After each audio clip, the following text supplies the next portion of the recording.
wonderful turnout for our first night. It's so good to welcome all of you. And I think it's a topic that's relevant for all of us, right? And so there's a lot of interest, especially as we get into the fall, the next couple of months, to understand more about what's happening in the country, but also statewide. And so really thankful for the group of experts that we have coming tonight and the next few weeks as well.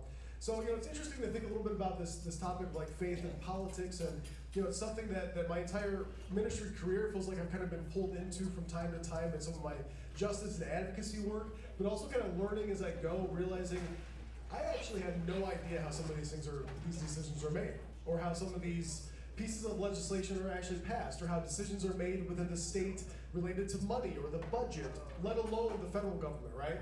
And so it's interesting to note that that Indiana is one of the least civically engaged states in the United States. Part of that is being just the way different districts and counties and different places vote, and people feeling like their vote doesn't matter, it doesn't count. But a part of that is also just people don't understand. And so next Sunday we're going to talk about do justice, be just as a part of our series. And so a way for us to seek justice, to do justice, we have to understand the process. We have to understand government and politics more to be able to advocate. And so that's why I'm really excited that Laura is here this morning. I have to say, or this afternoon, but I have to say this morning when I was preaching, I was a little nervous in the second service. I was like looking over to Laura. I was like, hopefully what I said about politics was right. And a lot of people have different definitions of politics, and I just gave one simple definition this morning, and that's not the only one, and I'm not sure if that was okay, but somewhat. But I was a little nervous, but I'm so thankful that the Lord's here with us tonight. The one thing I'll share is I joked in the second service, Roll Tide. So, PhD from University of Alabama, so you might hear some Roll Tide tonight. But just an expert in the field, and just so thankful for Laura to be here. So, Laura, thank you. Appreciate it. Thank you so much. And Pastor Matt, I would never tell a pastor he was wrong in his definition of anything. But it actually was a very good definition of politics, and I'm very excited that I have the opportunity to talk to you more about that this evening. So as Pastor Matt said, my name's Laura Merrifield Wilson. I'm an associate professor of political science at the University of Indianapolis, and I've actually been there for 11 years now. I came there immediately from Tuscaloosa, where I finished my PhD at the University of Alabama, Roll Tide. But I study mostly American government, state and local government, women in politics, constitutional law, and campaign finance, which is my niche. It's oftentimes really niche. So it's fun to talk about good politics, because usually, if you say campaign finance, people think nothing good. We won't be talking about that necessarily. But I hope to address some of the big questions in terms of politics, and also address your individual questions. So just as an overview of how I think the next 45 minutes can go, I wanted to share with you questions, not that I had, but that I thought you might have. And to be fair, there were also questions that Chris sent to me that we thought you might have. So kind of like the big hitting things that people say like, okay, I don't understand our politics, or I just don't like this about politics. And I'm telling you, I hear that a lot. I teach college students, so I get that from them, especially the non-majors that have to take my one-on-one class. I like to think get to, but they would say have to, and they come in like, I really don't like politics. I'm like, I'm gonna change your heart and mind. That's the goal. I know for folks in the back it's a little small, but I'm gonna read everything I have up here. Basically, we'll talk about what is politics, what are politics, some of the misconceptions, things that people misunderstand. I'm really excited to talk about this, because I think outside of the world of politics, there are some things that we just take for granted. Like we're like, oh, it must be like this, and it's actually not. I can understand why we think that, but it's not, and that's really important to clarify. Talking specifically about gerrymandering, I always get questions about gerrymandering. We're going to talk about gerrymandering. Questions about, is something fair? Is it fair that the Supreme Court gives a lot of power to the president? Is it fair that the Supreme Court serves lifetime appointments? Is it fair that states have rights to make decisions on policies and can be inequitable across states? Is the Electoral College fair? We don't think, as a political scientist, we don't think in terms of fair. We think in terms of constitutional. But we can divide out both of those things and dive into them a little bit. And then the last question I think is really important. What are realistic expectations for government, for our leaders? And maybe a nice way to segue into that, I know we talk about politicians, and that was a part of Pastor Matt's sermon this morning. I rarely think of any of these people as politicians, but public servants, the people that are leading us in terms of government. And to me, that's an important distinction in terms of behavior, but I love the idea of like thinking through the expectations we should have as their constituents and voters. So I want to try something. I do this in my classes and it's really fun. It could be a total flop here, but I'm not afraid to fail. So I have up here a QR code. I also wrote it on the board for my folks in the back, where it might be really tiny. This is a Mentimeter. Has anyone ever done a Mentimeter before? Okay, yes, 3 people, that's fantastic. I was explaining it to my husband, who couldn't raise his hand because he's never participated in one, but he will be able to after tonight. You can either scan the QR code or you can go to Menti, that's MENTI.com. And then we have an 8-digit code they gave us. It's actually a pretty cool code because it goes 36252536. And if you don't have to participate in this, much like politics, you can choose to abstain from the process. You've made your decision. And I do have an old-fashioned method too, where I'm gonna ask folks to shout out. So if you'd like to though, my question is, how do you feel about our politics? And I'm gonna ask you to give me some one-word answers, because one of the things this does is generate a super cool word cloud.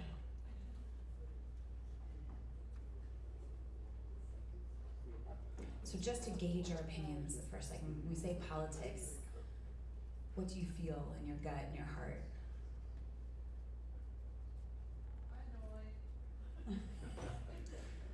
I suspect we'll have a couple of those. Frustrated. That's my word. Frustrated. Anyone excited? Yes, Amy and me. That's why we're front row here, right? Passionate, yes. I realized I didn't turn on my Wi-Fi, so that's required for me to be able to see our answers. But as I do that here, I should be able to pull these up. Let's see. I know there's another accident. Turn on the Wi-Fi.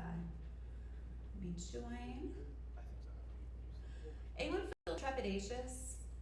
I would have put that, but I can't spell it. Yeah, right? Case of trepidate, right? I always get people nervous, uncomfortable. Let's take a look and see what we have. Ooh, 49 responses. First of all, kudos. Present.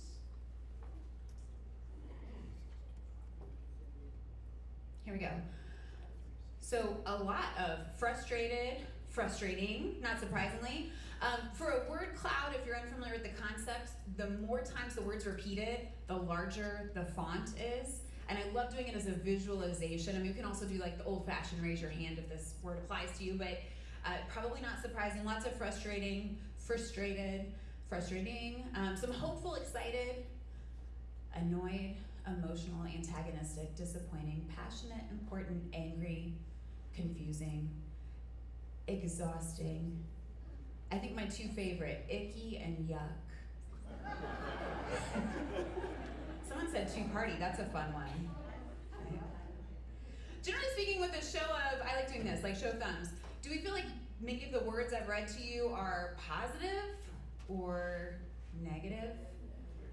Yeah, and that part itself is not really surprising. Now I'm gonna go on and talk more. I have time at the end for Q&A, but just one thing I've set up here, if you are on the Menti, and if, I definitely don't mind talking in front of people, but some people don't like it. In my next question I have on here, you can use the same link at any time and type in a question. I'll pull it up later. I will still do old-fashioned Q&A, so you don't have to ask a question this way. It's a fun thing, especially in college classes where I have some of those introverts who have a really smart question they want to share, but they don't want to raise their hand in front of the rest of the class and ask, and then I don't feel pressure to make them do that. So we are, I mean, I think we're all exceptional, but we aren't exceptional when you think of the average American public in terms of feeling frustrated, angry, upset, confused, icky yuck about politics. This is from the Pew Research Center. This was last year, this is 2023. I have no reason to believe this data has changed at all. And they've actually done this every single year, so I'm guessing the 2024 data is coming out soon, probably gonna look really similar. But what Pew asked people is how Americans feel when they think about politics. And in particular, you can see the two most common negative words, exhausted and angry. Both of those appeared on ours. 65% of Americans said always or often. Exhausted, 55% said angry. The hopefuls and excited. This 4% is Amy and me and like 2 other people. So it tells you, generally speaking, this is how people do feel about American politics. And even though there are some optimists, I understand. I've been studying this all my professional life. I live it, I breathe it. This isn't surprising, but I also don't think it's inevitable. I think part of the frustration, the anger sometimes comes from the system. There are elements of the system we can change. Sometimes it comes from a lack of engagement. We can change that too. Sometimes it comes from a lack of understanding. Sometimes, quite frankly, it comes from the fact that you do understand, you do engage, and you can't change the system, right? But there are ways that we can address and adjust that. I want to share with you this meme, because especially for the angry, frustrated folks, you might really appreciate this. This is the classic George Washington portrait. It's my all-time favorite. Just catch the face at the end here, and it says, when you just got a new country and you leave your kids alone with it for a couple centuries and they've already broken it. And I'm in the 11 o'clock service and I sit in the front, and if you've seen my 2 youngest, like I can relate to this deeply. Actually, we hosted a homecoming party after my high school son's dance yesterday, and someone broke the screen door because he just ran into it. We have a security camera, it's hilarious, but like already broken it, I was like, of course, things just break. You can't have nice things. This is the time, the season of life, right? So if we're coming into this topic and this conversation thinking about it, I want to start with the very basics in terms of what politics mean. And earlier today, Pastor Matt described it as how decisions are made, which I think is maybe a little bit more generous way of phrasing it than a social scientist would, but we're trained to think of it as the distribution of power. And if I go back to that slide where I say how people think of and feel about things, typically power has negative connotations. If you have a lot of power, we describe elites as having a disproportionate amount of power. We're like, oh, we want power, but people who have too much power, we don't trust. And what would you do with the power? And you might be able to abuse the power, and the only people who can make those decisions are the people who have power. But when we think about politics, I think just in a general, broad sense, right? I want to introduce 4 key social science concepts. I don't know if they're unique to political science. It's the only science I practice. So I can explain it with you, and I'm sorry because I did provide definitions. It's just too good of an opportunity not to. But when we think of our campaigns and elections and politics in any country, at any level, we think of it being framed by a couple different things. And one of the first things is rules, right? So if I'm thinking of elections and rules, does anyone want to shout out, or we can raise your hand, I don't care, we can do that, an example of an election rule that can impact the outcome of an election? Yes, you're only supposed to vote once. That is very true, yes. Right? And you have to register ahead of time. And in Indiana, 29 days before the election. You have to show your ID. Also in Indiana, we have a very strict voting ID law, right? And in some states, you don't have to do that. So these are all different rules and regulations. The last 2 we talk about, I mean, I guess all 3 involve voting fraud to an extent, right? But also voting security, also trust and legitimacy in the system. So we'd say rules really matter.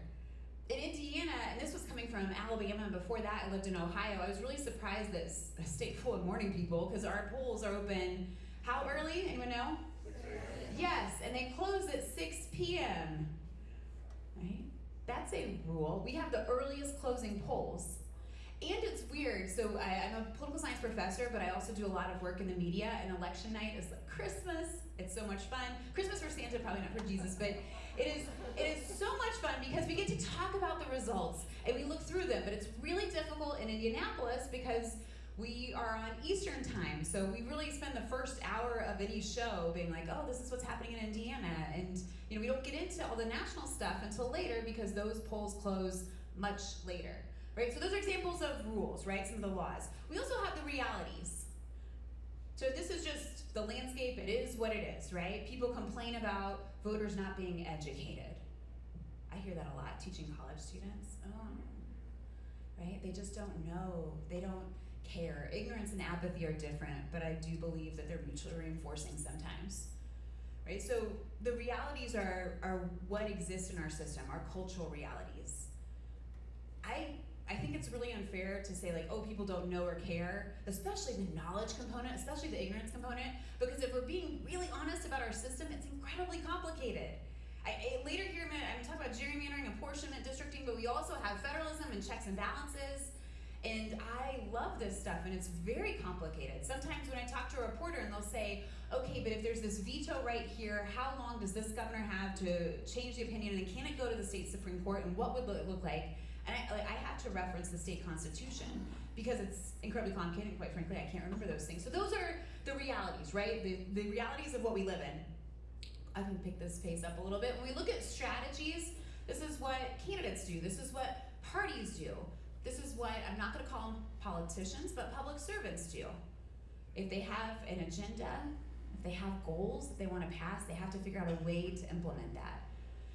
But if we're being really honest, it's not just candidates, it's not just interests and agendas, like we have strategies.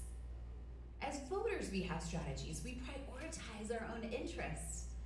We figure out what we think is most important. And I'm not saying that we're self-interested. We might care about our interests and our community's interests and what we think is the interest of other people.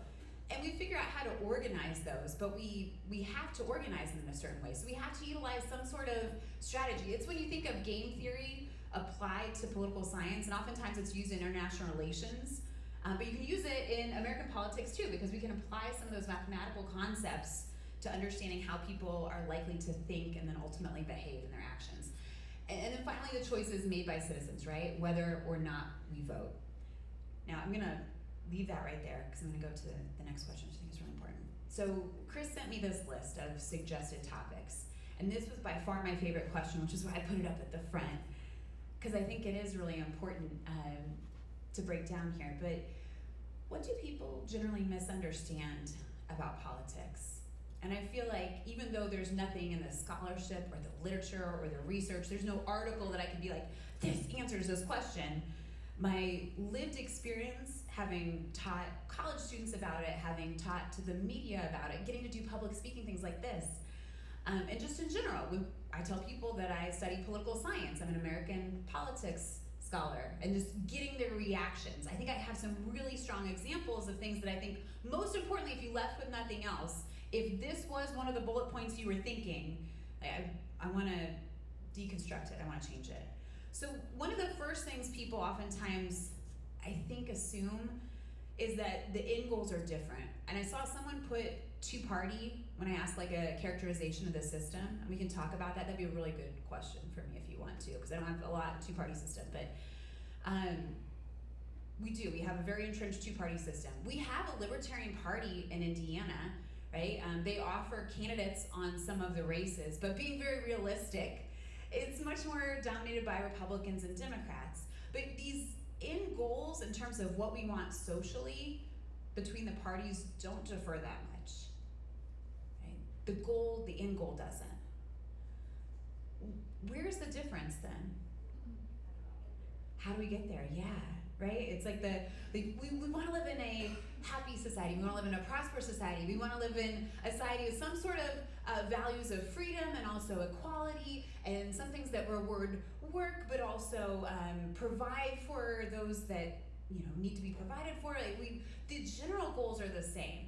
And I say this because especially if you look at some of the policies that get the big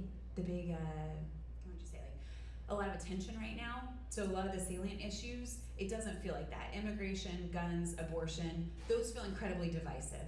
And I'm not saying that every single politics, every single policy, every single approach falls into this, but I'm saying many things, right? Many things can. Another really important political misnomer to me was the difference between politicians and public servants. Okay, so people that run for the state house, for example, right? They're gonna make $35,000 a year and then plus a little bit of per diem, right? But it's not a lot of money. Right? Our governor, I think, makes $111,000 per year. Our congressional representatives, if I recall correctly, make $174,000 a year.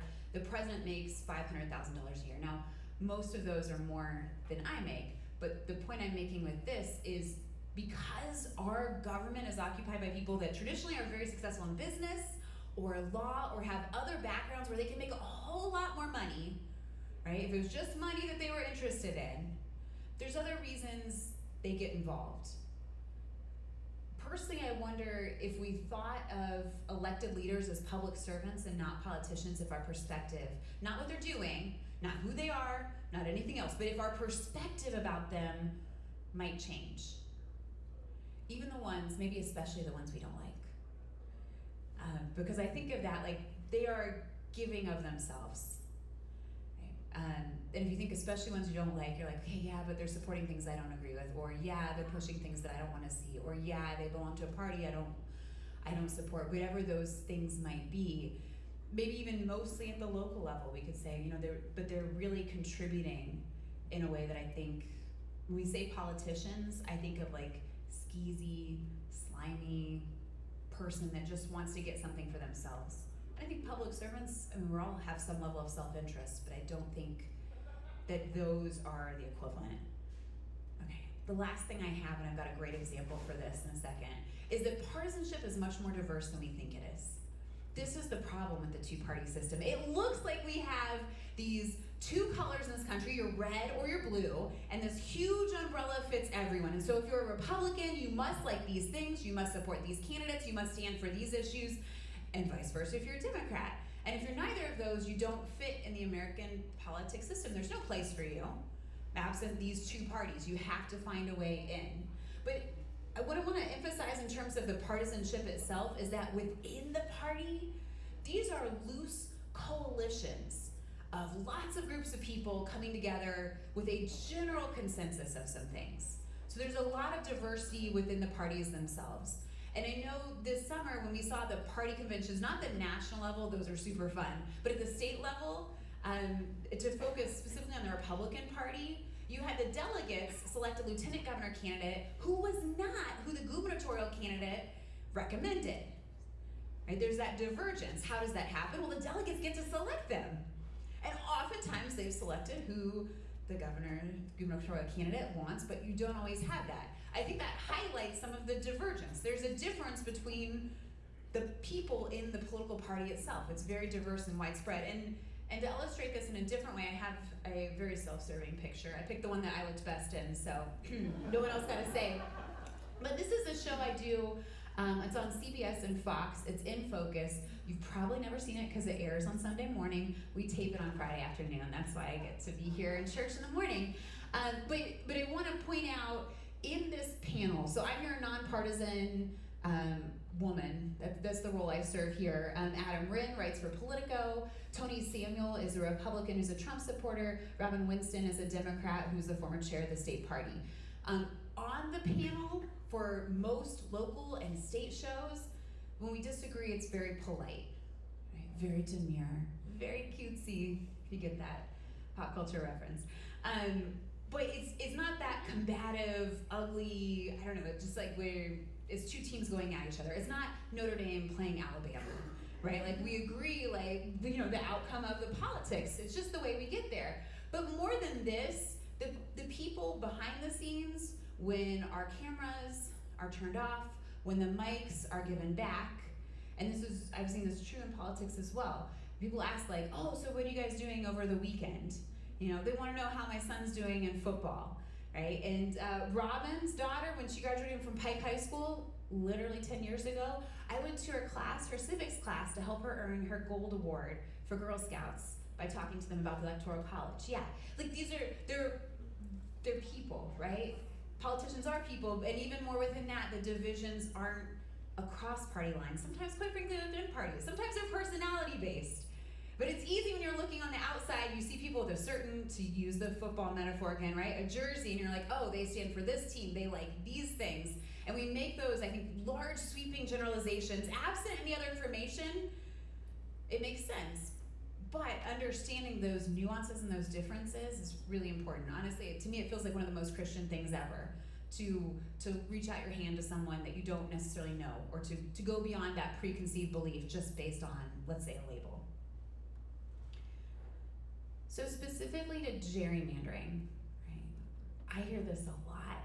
I actually got this twice after the housing forum panels, and I don't know that we really talked much about gerrymandering there, but I love that even that kind of conversation can lead into gerrymandering, like why we don't just fix gerrymandering.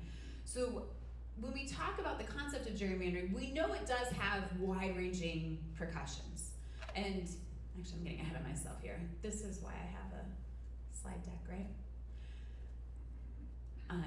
I'm sorry for all the definitions. You will not be tested on these later. But in case you didn't understand where they were, just so we're starting on the same foot, right? We're focusing on gerrymandering because this is what gets a lot of attention. But just to go back historically, when we talk about drawing the district lines, most state legislatures in our country are what we call SMDs, or single member districts. There are a couple states that are MDMs, multi-member districts. I had to think it through because I don't say it very often because Indiana is not one of them. But for these single member districts, in any given district, you have voters who can only vote in that district, and you have one candidate who can only run in that district. They must reside in that district. So apportionment is just making sure when we draw those district lines in Indiana, 100 of them for our House, 50 for our state Senate, that we're drawing those and they're equal in terms of population. Baker versus Carr was a really important Supreme Court decision that said you had to measure people, not trees, because this used to be a problem, and I think maybe Cecil after, what they used to do is they would draw grid-like formations to divide out state legislative districts. And then they wouldn't change those. And the problem is, the reason we redistrict is the population changes. People move. And if you have these grid-like formations, and Marion County gets 1 vote, and Hamilton County gets 1 vote, and Ohio County gets 1 vote, and if you don't even know that, that's in like very south, very small. That's my go-to, Switzerland County, right? So it's not proportionate. So for the most part, we don't see challenges in the courts due to apportionment. Districting is just redrawing those district lines. And that's true for the US House. We don't do it in the Senate because every state gets 2. Your boundaries are determined by your geographic boundaries for the state. Your 100 for Indiana's House, 50 for Indiana's state Senate, and then of course like for city county districts. The gerrymandering is the part that's difficult because when we think about it, we're thinking about intention of benefiting a specific group. Typically, if I say gerrymandering benefits someone, who are you gonna say it benefits? The party, yes, and the party in power. Because in Indiana, I'm gonna show you a map here in a second, in Indiana, who gets to be in charge of redistricting? The party in power. There was, I can't find it anymore, but there's a really cute meme that I used when I began teaching, and it was a picture of a koala, and he had his mouth open with a leaf, and he said, "You mean to tell me politicians get to pick their voters?" In that, they get to draw the district lines, and it's the party in power in Indiana that gets to do that, and a number of other states as well, right? But I also said specific group here. So most of the time we think about it in terms of political party. Until recently, the Supreme Court more or less let that happen. They would say, you know what, if you draw the lines on based of party power, they didn't challenge that nearly as much. It has come up much more in terms of the court and challenges. One of the places where this has changed is in terms of race. So you usually had gerrymandering in terms of race, and we had the intent test and the effects test. So that was what the court used for that. Initially, the intent test, as you would apply it to gerrymandering with the basis of race, would be when they would find these districts that would have a large minority majority. And they'd say, well, that's really unfair. You're packing in minority voters, so they're only in one district, when if you drew it in different ways, they might be in 3 or 4. The intent test, as applied by the Supreme Court, said, oh, we're sorry. We didn't intend to do that, right? As though like they would have some kind of paper trail of, I don't know, like text messages or emails, this was way before text and email, saying like, hey, we should gerrymander and we're gonna do it this way. Like, of course, it's really hard to prove intent. So now the courts rely on the effects test. Doesn't matter if it was accidental. Like when my kids like accidentally hit their sibling and you're like, yeah, it doesn't matter. You hit them, you gotta apologize, right? So when we think of gerrymandering, that's really the concern. And I'm showing you the 2 maps. On the left here, we have our old congressional districts. So this was pre our last census. And then on the right, we have our new ones. And this is for Indiana. We maintained our 9 congressional districts, so the numbers didn't change, but of course we have the population shifts. And for the most part in the state of Indiana, the rural areas are losing out. The donut counties around Marion County are growing in population, and the center of Marion County is depleting. For us here in Lawrence Township, your district might have changed. I live in Perry, and so did mine. Right? The changing of the district lines. This could be seen as a good example of what we call packing in terms of gerrymandering. And it is when you put a lot of people from one group into one given district. If you knew nothing else about the partisanship in the state, most of our state is red, but Indianapolis is blue. Yes, it's blue, right? This is a good example of packing because you have Andre Carson's 7th Congressional District. Now, it used to exclude, right up here in terms of Pike, Washington, and Lawrence Township. I'm down here in Perry. We were a part of it, but then the lines were drawn differently. So this is Victoria Spartz's 5th. That was one of the closer races before. It won't be like that anymore because they redrew the district lines. So that's going to be a little bit more safe Republican, and Andre Carson's district is going to be more safe for Democrat. Right? Our state legislature is dominated by Republicans. Our executive branch is dominated by Republicans. It's not an opinion, it's a fact. And they have, you could say, the right and responsibility, but the authority to draw these maps. And so when we talk about packing, it's putting a lot of voters, in this case, Democratic voters, into Andre Carson's district. Sometimes we see sacrificial lambs. So I'm not in Andre Carson's district anymore, but whoever the Democrat is running against, or excuse me, the Republican is running against him this year, it would be a sacrificial lamb. If you someday want to be a congressional representative from the 7th district, until the world changes, you need to be a Democrat. Because that district is so heavily drawn in favor of Democrats that it's virtually impossible. For Indiana, when I lament to you and I tell you that first hour of election night is boring, for general elections, we know exactly how it's gonna go, right? 1st district blue, 7th district blue, rest of them red. And usually by large margins. And don't just take my word for this, later on you can look at Ballotopedia. Unlike Wikipedia, we use that as a real source. Like, it's actually very good. The data from that comes from Secretary of State's website, right? But you can see a landslide by political science standards is 20%. All of these races are being won by 20%, right? Which is huge. A close race would be 5%. We don't see that in our congressional districts in Indiana at all.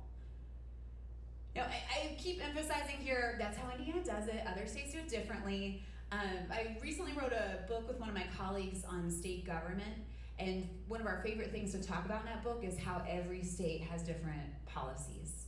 And to go back to something I said earlier about rules impact outcome, right? Culture impacts outcome. Strategy and decisions are going to impact the outcome. So I included a QR code, and I'll make sure we find a way to disseminate the slides if you're interested in this later. I have the website too, but it is quite long.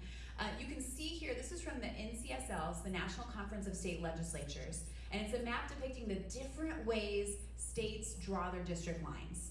So just if we agreed in this room, we're like, oh, gerrymandering isn't really effective. This feels pretty biased.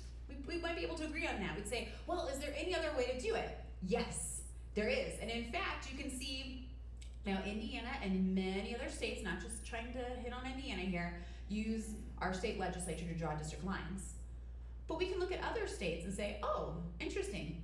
Some of these rely on a board or commission, right? Some have hybrid systems. The board or commission's interesting because this could take it out of state legislators' hands and give it to a nonpartisan or more likely bipartisan group of people who look through the maps and would draw the district lines. The ideal, if you really like democracy, is having what we call competitive districts, meaning any given district, it's 50-50. And if you look at your ballot this November, surely you'll have several races, and I just feel very confident, because this is Indiana, you'll have several races where the winner is nearly predetermined. It's not a 50-50 district, right? It's gonna go one way or the other, almost regardless of whether or not you participate, because that district is drawn in such a way, it's so heavily favoring one person. If we use quantitative data, we could do that. If we use map-making services, cartologists, we could absolutely do this. We could draw as many competitive races as possible, right? If we're talking about voter apathy and ignorance, people thinking the system can't change or doesn't reflect them or that politics don't matter or their vote doesn't matter. It feels to me that's an opportunity. One other thing to show you in terms of those maps that were redrawn, this is from the Brennan Center, and again I have the QR code here, but I mentioned historically the courts seem fine at letting partisanship be a center of gerrymandering, and evolutionary, it seems to be a pendulum that goes back and forth. So Indiana's dominated by Republicans right now. It wasn't before, it may not be in the future. There are other states that have changed as well. But these are all the states you can see here in terms of their legislative maps or their congressional maps. The blue are both, which shows you there are a lot, that had a court challenge to the maps that were redrawn after the 2020 census. So what this should give you a sense of is this is not a unique problem. If you're thinking, gosh, this seems weird, I wonder if other people are onto this. They very much are. And you can see just in terms of nationally how many people are concerned about the way the districts are drawn and what's representing. I have on here Pennsylvania. This was just their legislative districts. Pennsylvania is really fun this election cycle. It's one of 7 swing states. It's also where the debate on Tuesday is being held at 9 p.m. Eastern on ABC.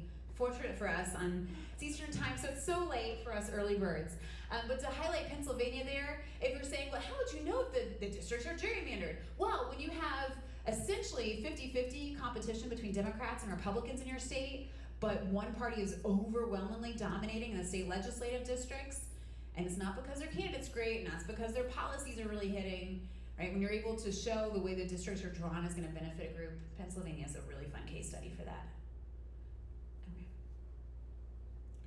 So another question I think is important, and I hope this lays the groundwork, by the way, for the next subsequent speakers we have. So if we get this, then the next conversations are gonna be more meaningful and influential. A lot of times I hear people ask about things being really fair. Now, as adults in the room, we know that this word doesn't matter in politics. And it doesn't matter to me. When our daughter complains like something's not fair, I'm like, I know, it isn't. Like, I would never have an expectation of fairness. But I think when people ask, is presidential power fair?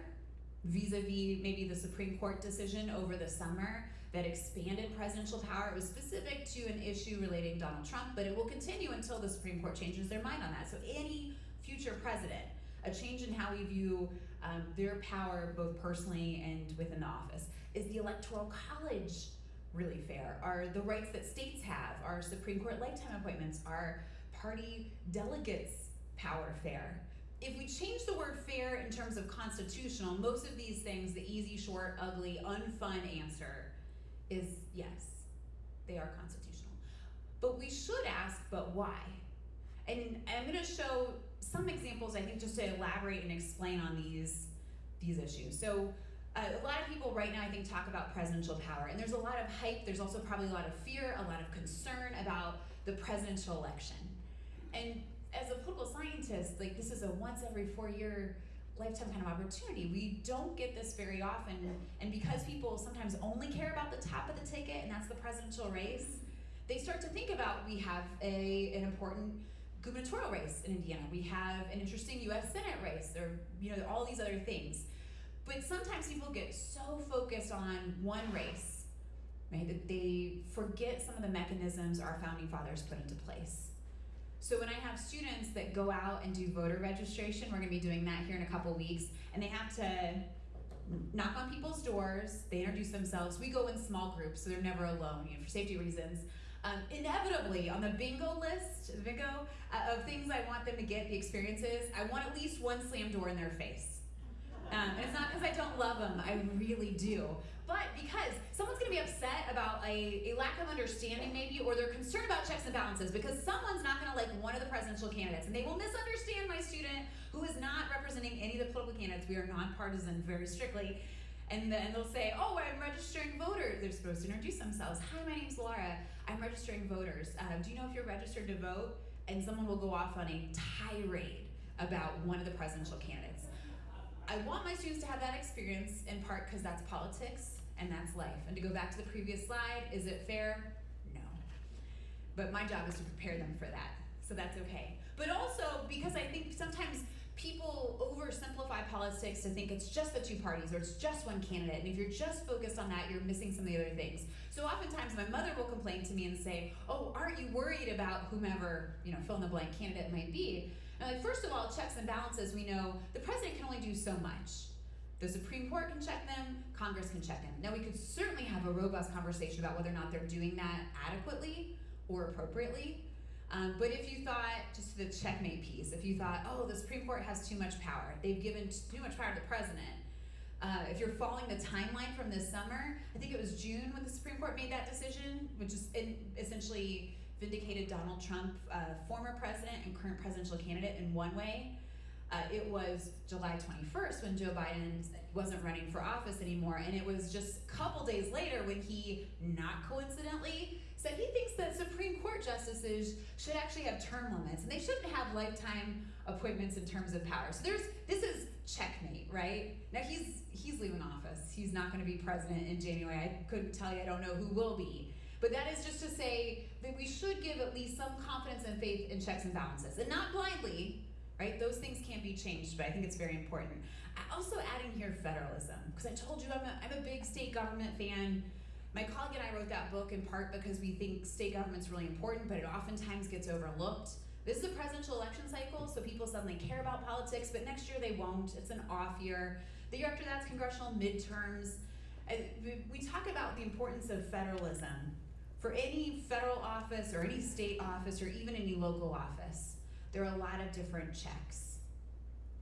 Now, federalism is that relationship between federal government and state government. I always feel like it's unfair that I don't include local government, but just if you thought I was an accent when I said, either level, local government belongs to state government. So the Indiana State Constitution of 1851 gives local government all their power.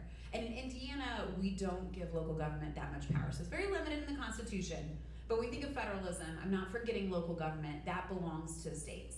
The actual language we like to use is they can create or destroy, which sounds so finite, but I actually love it, right? So states are in charge of local government, but federalism prevents either level from having too much power. I think people come up with this question of like a concern of states' rights, probably post, again, another June decision, 2022, Dobbs versus Jackson in terms of abortion, which didn't legalize abortion, but it did say that states could make their own decisions. And then it took our state 2 months, less than that, it was the end of July, beginning of August, to effectively outlaw it in our state. Federalism helps prevent either level from having too much power. We're not the only federalist country. We are arguably not the most effective federalist country. It adds a lot of redundancies. It makes government very complicated. It's the reason why, again, the experiences I want my students to have when they go door knocking, like someone to say, well, I don't want to vote for president, and then think there's nothing else on the ballot. That's when, if I do a good job with my students, we talk about the US Senate race, or the important gubernatorial race, or the school board races, right? Like, there's a lot of stuff on your ballot. You can, sometimes I don't think people know this, you can skip. Some folks just vote for top of ticket. Top of ticket in a presidential year is just the president, vice presidential. But you can skip, and if you really don't feel compelled, vote for something else. You have certainly that ability to do so. In terms of what's at stake, I'd be remiss if I didn't share this, because I feel like this is the stuff I always want to have. So I'm just going to share with you two maps. This is the House. So we have 435 voting members of the House. They serve 2-year terms, so they are all up for re-election this year. Incumbency advantage is huge, meaning the people who currently hold the office, if they're running for re-election, we estimate it's 90% of the time they win re-election. So it's a dirty secret challengers just don't like to admit. And in many of our races, we see a lot of incumbents. But you can see here, if you focus in Indiana, again, as we mentioned before, this teeny tiny blue speck that folks in the back likely can't see, that is Indianapolis, and also the 1st Congressional District. Otherwise, our state is pretty red. I already said Pennsylvania. There are 6 other swing states this election cycle. 6! When I was young, there were only 3. Anyone know the others? You want to shout them out? Ohio. Ohio's not actually won this year. They've become red. I used to live in Ohio. It was a swing state back then, no longer. Florida isn't. Wisconsin's won. Arizona, Michigan, Nevada, Wisconsin. Right? So we have the blue wall. That's Pennsylvania, Michigan, Wisconsin. I think maybe someone said Georgia, and I didn't attribute to them, but Georgia, Arizona, Nevada. right? So, and the question mark is the 7th, but people have included it, so I will here too is North Carolina. 7 swing states, right? So when we're looking at the House races, those are ones you'll want to focus on. Also with the Senate races, for folks that are newer to the color scheme, I probably should back up and say the depth of the color is relevant in terms of how likely that party is to win. So the light red means, Republican, but it's lighter.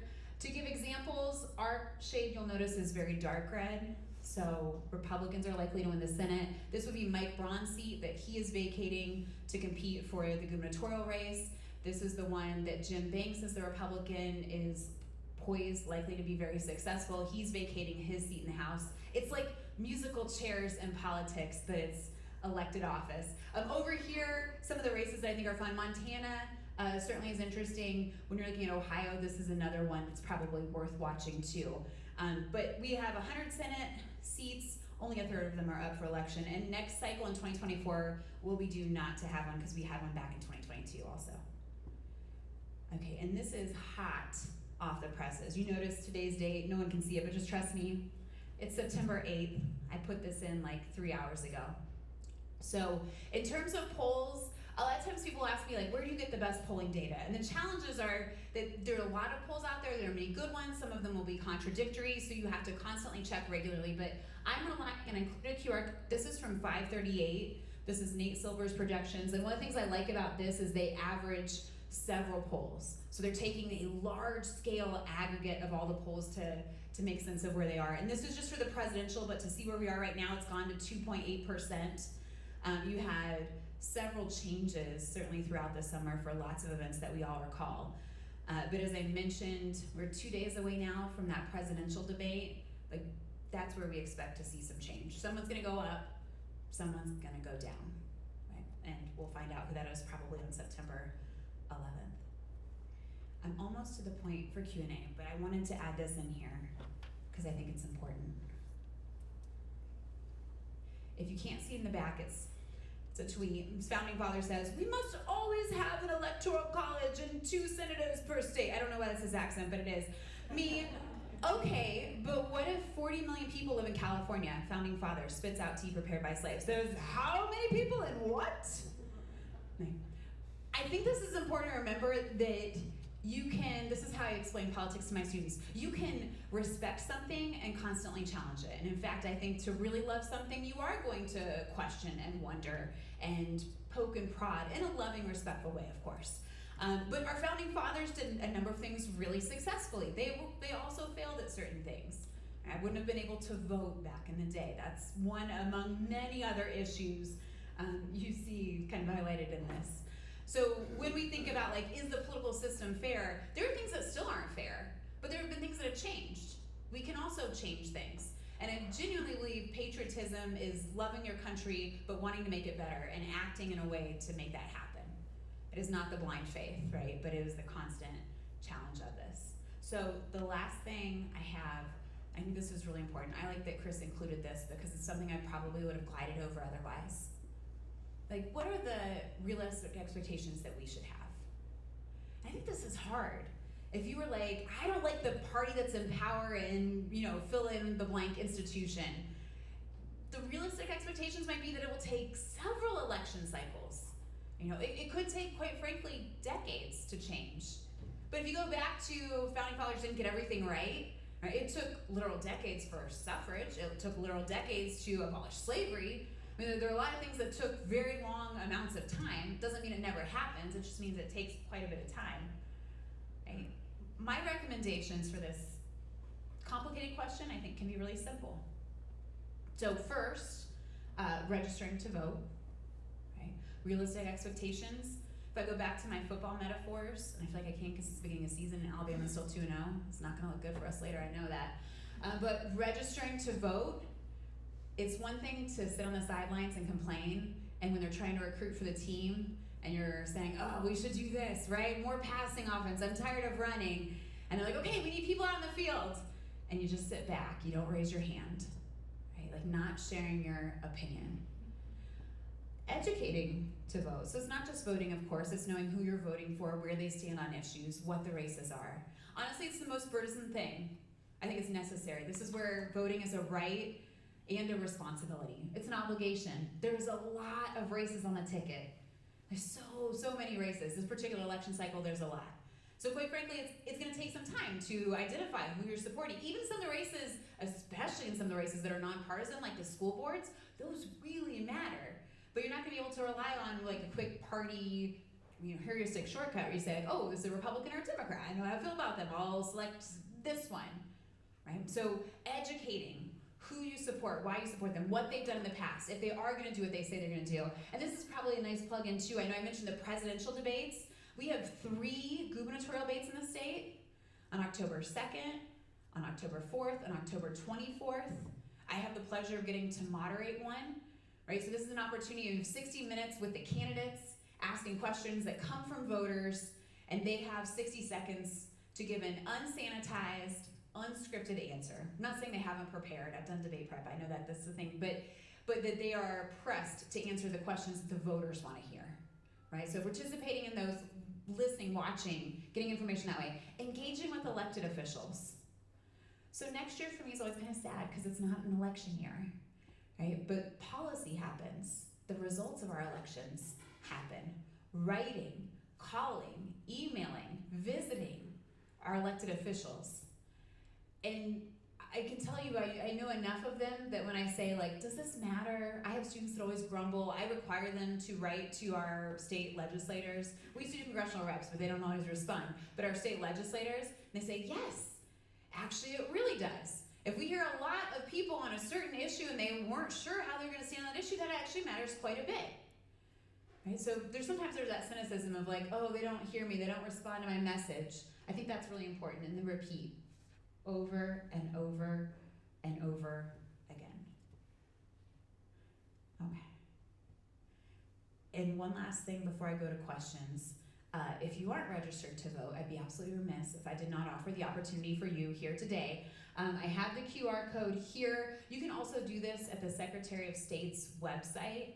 There are paper forms as well. You can go to your clerk of courts and do that. In Indiana, as we mentioned earlier, the registration deadline is 29 days before the election. So our election is November 5th this year.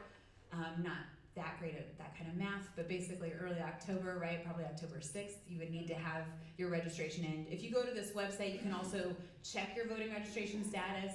If you want to get an absentee ballot, if you want to see who's going to be on your ballot, so you can do that research and educate yourself as we talked about. You can also do those things too. And it's really perfect timing because next Tuesday is Constitution Day and it's National Voter Registration Day. But I'm saying, why wait then to celebrate? You can go ahead and register yourself now, and then you can give people advice and recommendations next Tuesday and say, hey, I registered to vote. You want to check yours? You want to make sure you're registered? They're good for 4 congressional cycles, which is 8 years. They don't purge them otherwise. So if you voted in the last cycle, you're probably fine, but it never hurts to check, right? And you can do that. Now I'm gonna ask for questions. I'm gonna pull up the Minty, but do not feel obligated if you don't wanna do that. I can just take old-fashioned Q&A by hands too, but just for however we wanna do it. Yeah. Regarding gerrymandering and redistricting, Yes. what is the incentive? Let me put it this way. In New York State, they put in place some sort of bipartisan or nonpartisan redistricting commission, and as a result, Republicans won more seats than they would have if they had been totally dominated by the Democrats. And that made it cost the Democrats the House of Representatives. So what is the incentive for any state to do redistricting reform? Because it's sort of like giving up power on your side. You have no guarantee that the other parties are going to give up power on their side.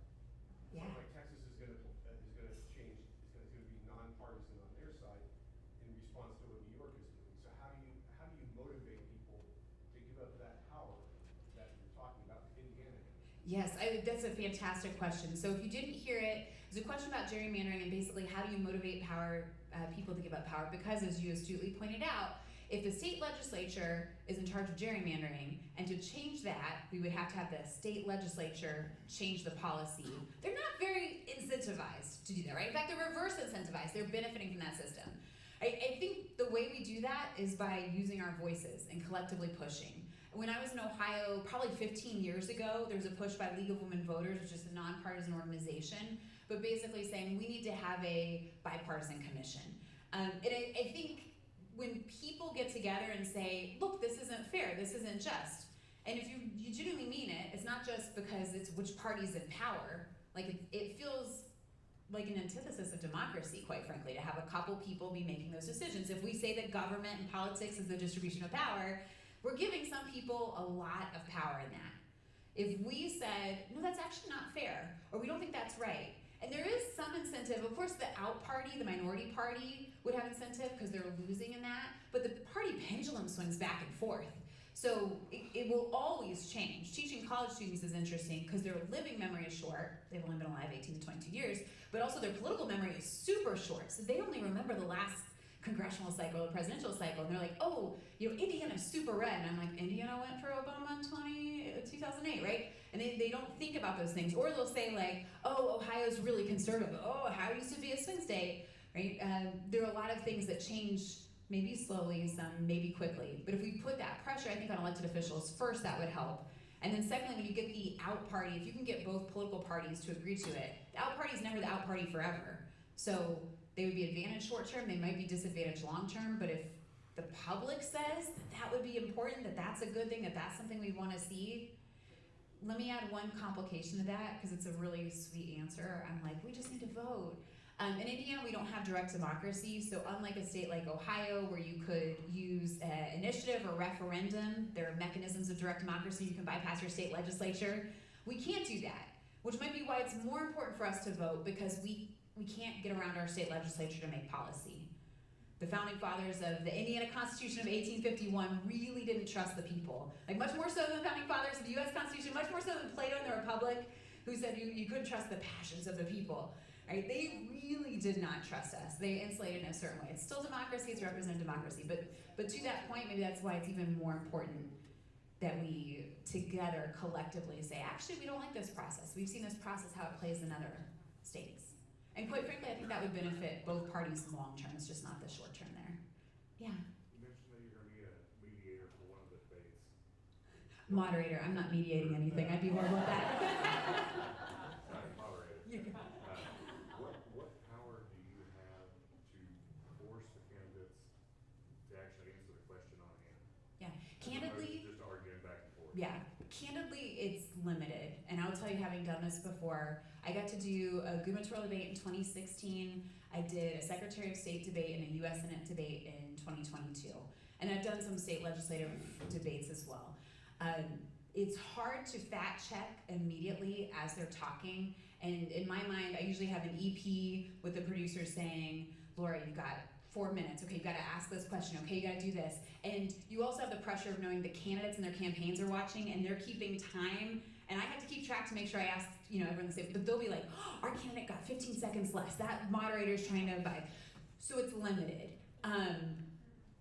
When you have several candidates, I will say the Democratic perspective is they should also be countering. They should, not just arguing, right? But saying, actually, I hear what candidate A said. But if you look at their voting record, blah, blah, blah, right? One of the things I can easily do is make sure they answer the question I asked, not the question they wish I asked. And sometimes you can hear that. I do that all the time as a parent and a professor. And I'm like, oh, I hear what you're saying, so I'm gonna deviate over here. If you do it really artfully, the person who asked the question doesn't remember. And it's easy when you have a 5 and 6-year-old because they barely listen to you anyhow. That's something as a moderator I can do and I'm responsible for, and all the moderators are. I think when we watch the presidential debate, and I hope we all get to watch it on Tuesday, you have 2 moderators for that, and that's the nice balance is sometimes you can have someone live fact checking, and you have to do it for both candidates. There's a lot of pressure on that to be equal across the board, but I think there's also a lot of pressure that most voters don't get the opportunity to stand there at a podium with a microphone and say, no, Senator, I want to know why you voted this way on this legislation, and now you're going to say you're supporting X, Y, Z. So there's that obligation and responsibility, I think, to represent the voter's voice in those 60 minutes you get on stage. Thank you, that's a great question. Yeah. So the part of educating, one of the challenges that I find is, where do we find unbiased, factual information that we can use to base our decisions on? Because there is so much bias Yeah. And so much just junk information out there. And that is a really good question. So in terms of finding, I almost think it's impossible to find stuff that is not biased, but rather to find lots of sources that can check things in a certain way. I'll tell you, I like NPR, I like WFYI, public media in general. Ballotopedia, I mentioned earlier, and I always feel weird when I say this because it sounds suspiciously like Wikipedia, and then I feel like I'm not academic. There's also Vote 411. That's through the League of Women Voters, and they're a nonpartisan organization that provides information on candidates too. Now, I'll tell you another way you can go about this is I look for the really biased information, right? Who's gonna give you the most biased information about a candidate? It's the candidate, the campaign. I go to their website, right? And it's not gonna fact check, they're gonna make themselves look real good. Like when I talk about a debate looking unsanitized and unscripted, this is like the perfect vision that you wanna portray the world. But I think it is helpful in saying like, what do they prioritize? How do they talk about things? Like abortion, for example, in primaries, if someone's talking about reproductive health care or access to rights or freedom or however they're framing it, to me it's a dog whistle of like oh, this is what they're saying. Now, it's not the unbiased part, but quite frankly, I find that to be very helpful as well. I think the biggest challenge, and I really appreciate this question, for some of those lower level races, it's very, very difficult to find information on. So for example, some of the ones I think are most important, like the school board. Sometimes you can find the name and you can't find anything else about the candidate. That's where Vote 411 and Ballotopedia sometimes are successful. They've been able to reach out to the candidate. Our local media too, the Indy Star, the IBJ, the Mirror Indy is really good. But I'm biased, I write a column for the Indiana Capital Chronicle, but I think they do great work and they have really good journalists that are asking the questions and trying to get responses from people. So those would be some of my recommendations. That was a great question. I did want to honor, thank you to that one person who took me up on my offer to do a Mentimeter question. So maybe this will be our closing one. Oh, okay, here we go, yes. How do we convince political parties to ignore the extreme fringes and focus on the predominant middle ground and work out issues together? If you have an issue, I'd really like to vote for you. Oh, thank you so much. I'm not up for election, but much appreciated. And part of the ignoring the extreme fringes is really tricky because, and this is gonna go off just a little bit, but if we talk about the impact of gerrymandering, stay with me here. If we gerrymander a district and it's heavily, let's say Democrat, because most of the time I'm talking about Republicans because Indiana, so let's just go to Democrat. It's heavily Democrat. In the primary elections, right, mostly partisan voters are going to participate. So it's the more liberal Democrats, right? The more extreme Democrats are gonna vote for a Democrat and the more extreme conservative Republicans are gonna vote for their candidates. That's when we see what we call a bimodal distribution of voting. Oh, I forgot, I do have a whiteboard here. So a bimodal distribution of voting where people are going to go to the ideological extremes. So if you're talking about like a 7-point Likert scale, please stay with me, don't leave me quite yet. People will go further to the conservative side or further to the liberal side. And especially if it's gerrymandered, when we're talking about districts, they're gonna be really, really biased to one way or another. This is fine for a primary, but the problem is those two candidates that win then go on to the general election. So if you're a 4, those folks in the middle ground, you're like, wait, where are my people? I'm left with a 1 and a 7, and they're more extreme, and even that word feels laden with stigma, but I just mean that they're more ideologically to one side or the other. We have a unimodal distribution in your general election where most of your voters are 4s. They're gonna be the independents, the nonpartisans. They didn't show up in a primary because they don't participate in primaries. Those are for parties.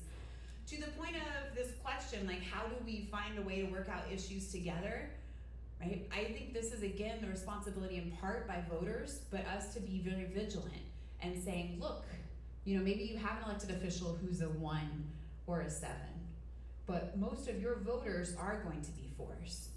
The only way an elected official knows what we want, the only way a public servant understands our hearts and minds is if we tell them. And not just once, every 4 years in an election, right? Or every 2 if you participate in congressional midterms, or every 3 if you participate in our local off-year elections too. But if we tell them regularly, if we share with them our opinion and our perspective and how we see politics and what we want to emphasize. That's the unfortunate thing because this feels like the kind of question where you can be like, oh, we just need to, if we change the system, we change the rules. And we can absolutely do that, but I think we also have a responsibility in ourselves as voters. And that's a lot harder because we've got lots of life responsibilities. But to make democracy work, this is one that we have to do, or we just let it be. To finish, and I'll pass it over to Pastor Matt, I mentioned Plato earlier. He authored The Republic, and if I really don't like my class, I make him read it. It's just teasing. I make him read it anyway, regardless of whether or not I like it. I like them. But they read a portion from The Republic, and in The Republic, Plato said, the penalty for choosing to participate in politics is that you end up being governed by your inferiors. He wasn't a nice guy, but his view of politics was that you must participate, that you absolutely had to be involved, that you had to be vigilant, that you had to be engaged, and you had to be regular. It was the only way that government was going to work. And in saying it in such a negative way, like thinking of some people as your inferiors, I actually understand. I agree with what Plato's arguing here, is that it's not just enough to periodically care and periodically pay attention and periodically wander into a voting booth one day and make a decision. It's that regular engagement that's so necessary. I think for community building, I think it's important for a church, and I'm not an expert on that part, but I absolutely know it's important for democracy and for our sustainability in terms of our government. So with that, I'm gonna pass it back to Pastor Matt. Thank you so much. I did include my email, so if you have questions later, I'm happy to answer those too.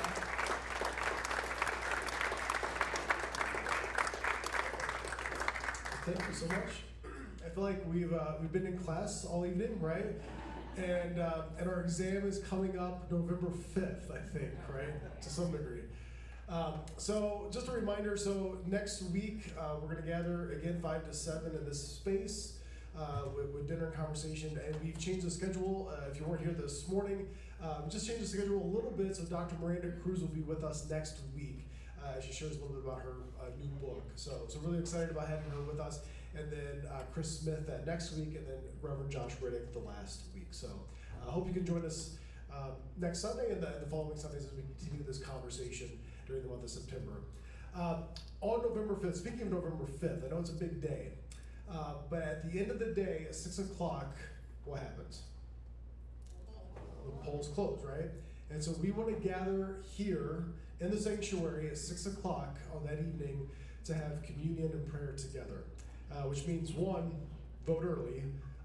2, you can actually vote here until 6 o'clock. We're a polling place again this year, so you can vote here if you live in the county.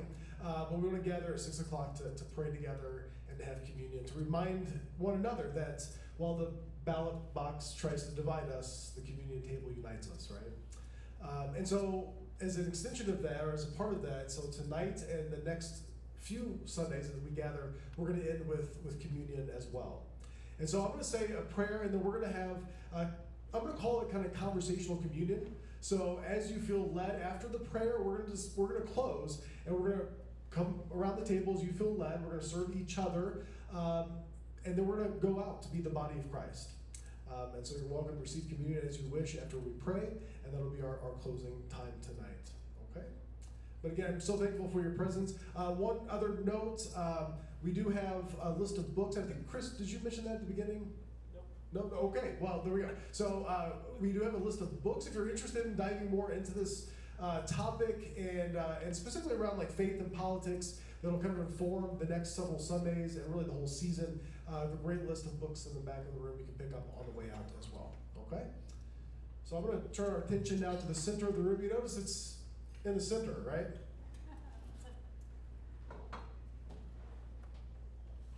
Because what unites us together is being the body of Christ. As we're all children of God, all invited to be around this table, regardless of political persuasion or ideology or any of that, we're all welcome at this table and this meal because Christ first loved us. As we give thanks to God for that unifying sacrament and that gift of grace that we call Holy Communion. So let us close by praying together, then I'll invite you to come forward as you feel led to receive. So let's pray. Almighty and holy God, the one who unites us together as one, for we are all your children. We thank you for the kingdom that you have blessed us to enter into and live into the present reality in this moment of what is to come fully in the future. And so we thank you that within this reality, we are also given this opportunity to learn how we live with each other and make decisions with one another. And so we thank you for Laura's words of wisdom for us tonight as we continue to learn and educate one another and ourselves and grow in our opportunity to be engaged civically in our state and nation. And so God, we thank you for the gift of Holy Communion and for the gift of the unifying sacrament of Christ's body and blood given for us. For remember that he gave it all so that we might be one, that we might know your love, and that we might be saved in the name of Christ. So God, bless these gifts before us and all those who receive tonight. May we go forth to be the body and blood of Christ for this world, that we might share your love and your grace, your forgiveness with all others. So bless these gifts in each of us, that we might engage in good politics always. We pray this in the name of Jesus Christ our Lord. Amen. So again, as you feel led, we invite you to come forward, and then we thank you for being here tonight.